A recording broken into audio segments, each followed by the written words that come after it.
things we thought about. It would be really nice to invite someone who creates images and create productions. And of course, there's so many fantastic people here in Los Angeles to ask, to speak. And I called upon my good friend Andy Cochrane to come up. And Andy is actually going to tell us a little bit about why we need more than just the 360 video that we've seen in the past. He's a content creator specializing in interactive and immersive mediums such as virtual and augmented realities, and installations, live events, mobile and web apps. And he has the ability to contribute extensive knowledge and insight into both creative and technological aspects of a project.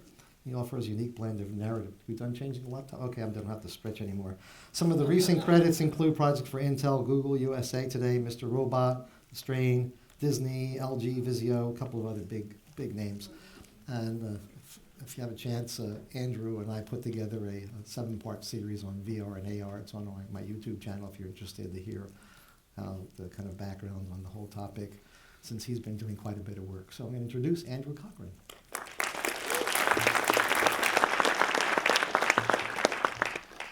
Hello. So I am here to speak kind of as one of you. I'm a content creator. A lot of what we've seen tonight is either, it's kind of two things. I exist sort of in between the two worlds that we've talked about tonight. We've talked about technology that's just coming out of the lab or is near horizon or is emerging technology. We've also been talking about standardization. You obviously can't standardize something that's still in the lab. I mean, you can try, but that's probably a bad idea. I create content, and so I sort of sit in between those. I use the technology the moment it steps out of the lab and is ready for production, but way before there's sort of a mass adoption and standardization. So a little quick introduction, so you know that hopefully I know a little bit of what I'm talking about. Worked in the entertainment industry for almost 2 decades. The bottom row of photos, a bunch of movies I worked on. I've worked in commercial, music video, TV, feature film. About 3/4 of my career has been in visual effects and directing and basically creating traditional content. The last 5 years, however, have been exclusively focused on emerging technology, new platforms, immersive and interactive and digital content. So that's VR, AR, apps, installations, projection mapping, you name it, I'd like to do it. It's basically anything that involves taking new technologies, new platforms, new sort of ways of creating or enjoying content, ideally both, and putting it into actual production. So I'm speaking tonight, most of the folks in this room are creators. We make content in some way, shape, or form. When we're talking about emerging technology, we're where the rubber meets the road. We're the point at which if it's going to fail, it's going to fail, and it'll probably fail in our hands, and it'll probably be 4 a.m., and we probably have to be done by 8 a.m. Everyone's been there. The last 5 years have been the most exhausting of my life. A lot of late nights, a lot of extraordinarily long days with multiple sunrises and sunsets. But it's my passion to sort of try to make these new technologies work. I don't do tech demos. I don't get hired to demonstrate the capabilities of a technology.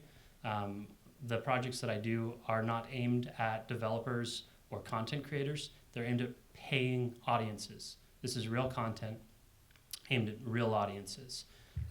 So what I'm going to talk about quickly is what we're talking about tonight, predominantly light fields, some holographic discussion. We're talking about capture, we're talking about displays, we're talking about processing it, we're talking about delivering it, standardizing it.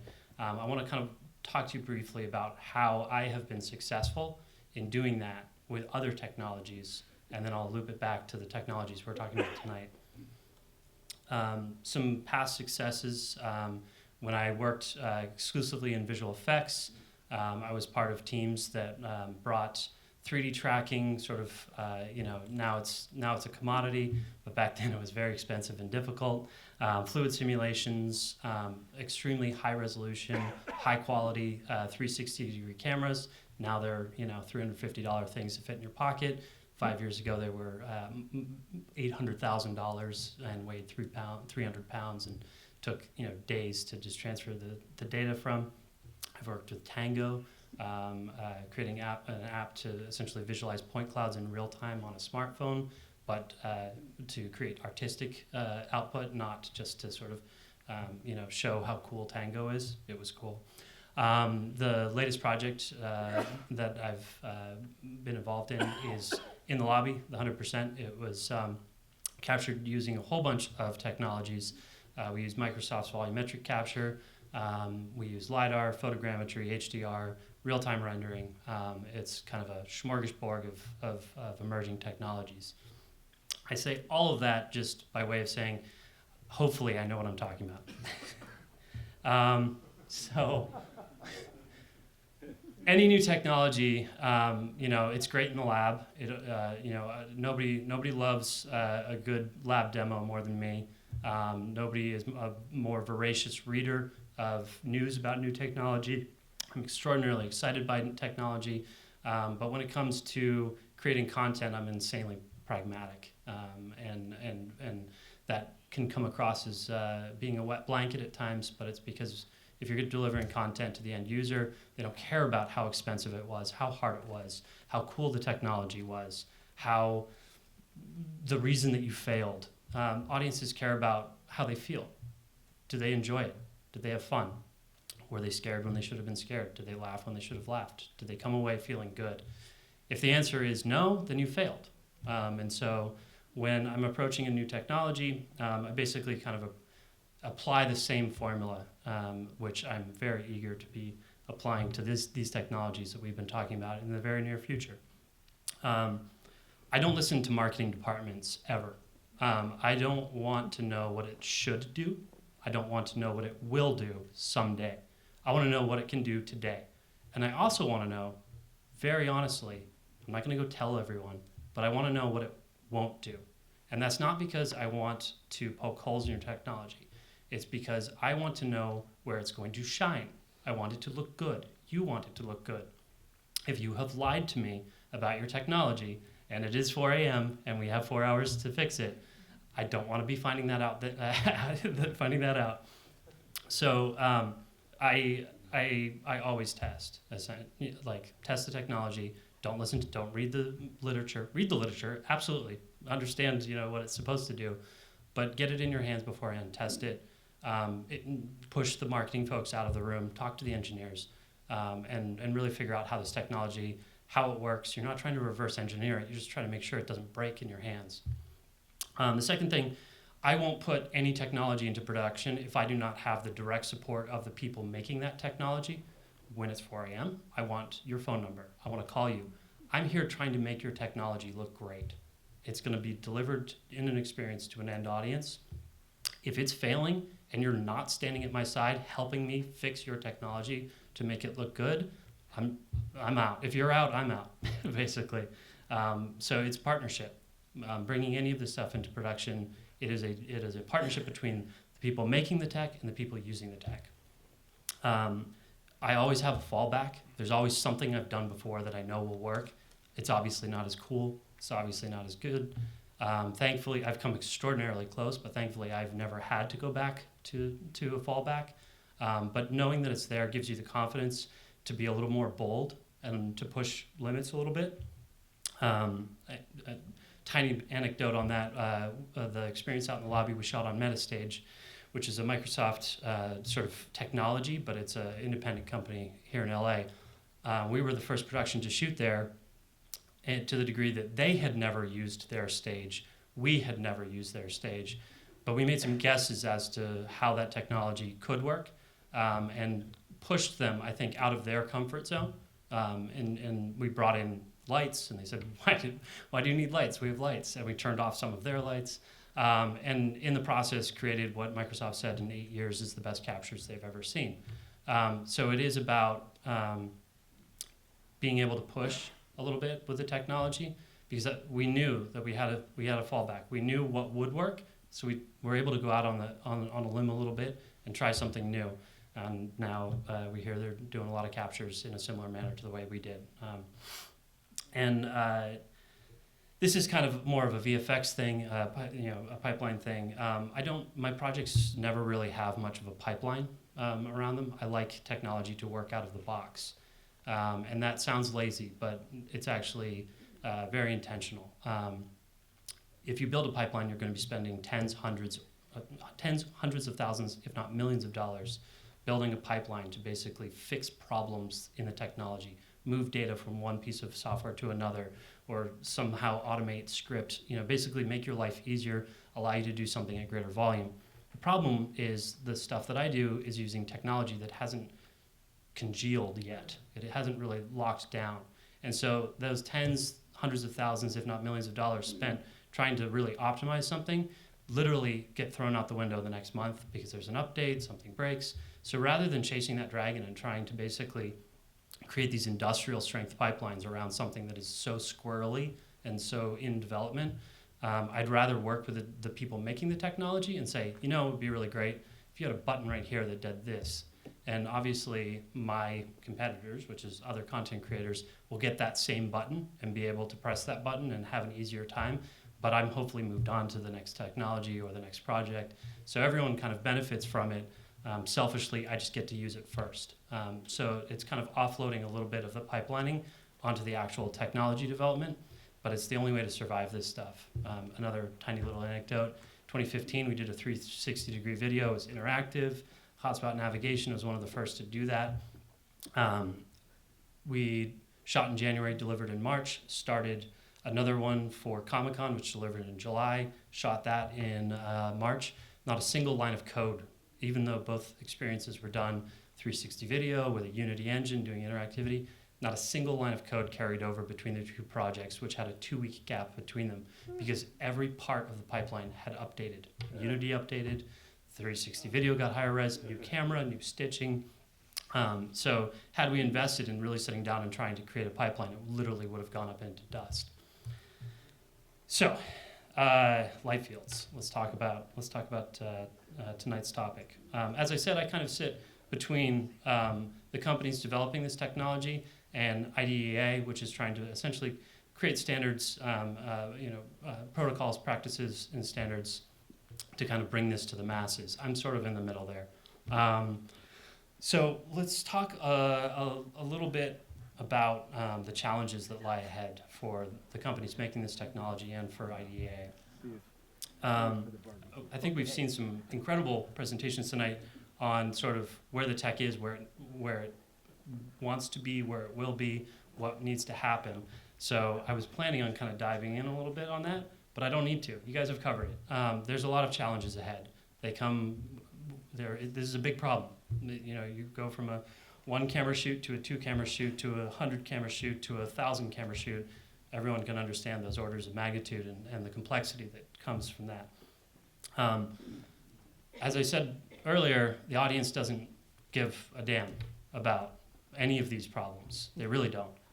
The number one complaint for the last 3-4 years, every time I create something, in VR and put somebody in the headset, and I'm so proud, and I want them to see, this really hard thing that we created, and they go, "Why is there like pixels?" Audiences don't care about those things. If you tell them how expensive and complex and amazing and how odd they should be by this tech, you've already lost them, because they should look at it and be awed. And so a lot of this capture technology, render technology, screen technology, distribution technology needs to get to the point that the audience doesn't think about the tech. They go, "Wow, that's awesome," not, "Why does it look like it does?" So that needs to evolve, and there's a lot of hard work. There's a lot of smart people, and there's billions of dollars being poured into that. But I always just say, be patient. It will happen. VR, where it is today versus where it was in 2013 versus where it was in 1950, are night and day different. And the cell phone in your pocket, you may not use it for VR, but it's water cooled. The battery lasts longer. Your screen is probably quadrupled in resolution. It's probably a 10-bit display now. The color space is improved. You're welcome. that is VR. That's the Velcro and Tang of this kind of development. As a creator, I don't have any way of editing a light field video. There's no Avid, there's no Premiere, there's no Resolve. So as we move into using these technologies, we're just going to be doing a lot of command line editing, a lot of pen and paper edits. It's basically going back to the 70s in terms of we're not going to have the ability to do nonlinear editing. All of our great toys are going away. We're going to have to figure out ways of doing this new work using our old tools. The experience in the lobby was edited in Resolve as 2D video from a single camera.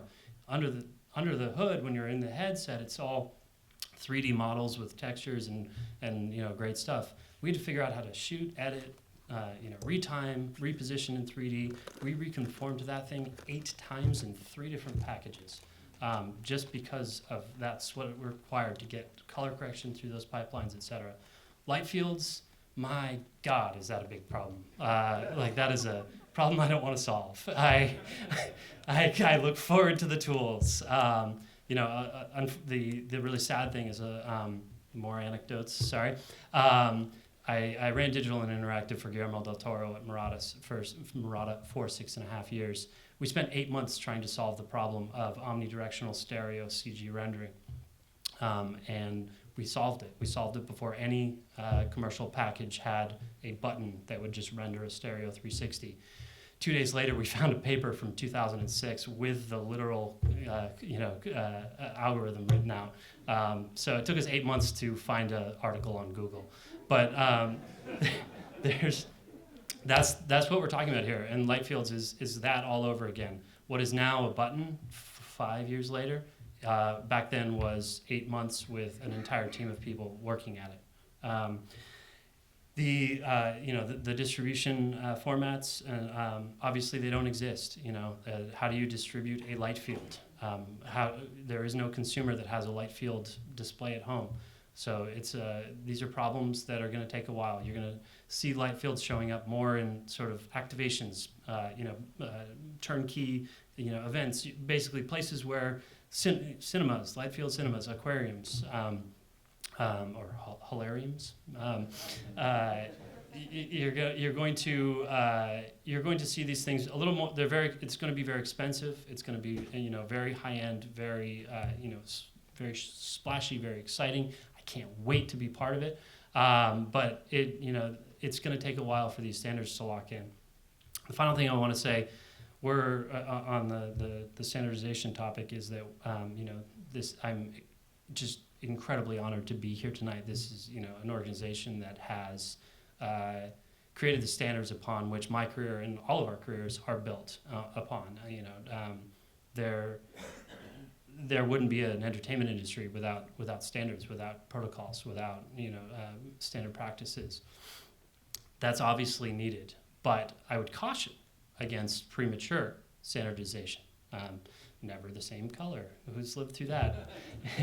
Interlacing, drop frame versus non-drop frame. These are compromises that were required to get something as good as possible at the time. When HD was when the spec came out, it's supposed to be no non-square pixels, no interlacing, no single color space. Like all these great things, and then the camera manufacturers came out with the 1440 stuff, and the 1080i was the first stuff to hit the markets. Compromises, they speak well to that. There's an idiom I love: everything permanent is temporary, and everything temporary is permanent. Standards are like that. If you standardize too soon, you're living with the compromises of today. So I would caution the IDA group that it is important to have standards because it does help adoption, but it's also really important that those standards be open, that they not lead to a walled garden secretly 5 years from now. Ha ha ha ha, I got the standard built around my proprietary tech and now I own everything. That's not how to hit mass adoption. It's also how to make people like me want to blow my brains out, because it creates roadblocks, it creates compromise, it creates, instead of consensus, you're codifying either one person's standard or you're codifying what we can do today. So yes, standards are very important, but not standards first. I would say standards during, and sort of as it's hitting mass adoption. So that, I think, is everything I had to say about that. Yeah, so all of that is to say, I am extraordinarily excited about all of the stuff we're talking about tonight. I am very eager to be part of the content creating group that brings all of this stuff to the masses in one form or another. I'm currently using Orbex in production. We're going to hear from Jules and Otoy. I believe in this stuff, but I'm speaking from sort of a very pragmatic. There's a difference between where we will be and where we are. And we, as a group, do a disservice when we try to convince the audience that we are where we will be, which is, you've seen in VR, the trough of disillusionment people are talking about.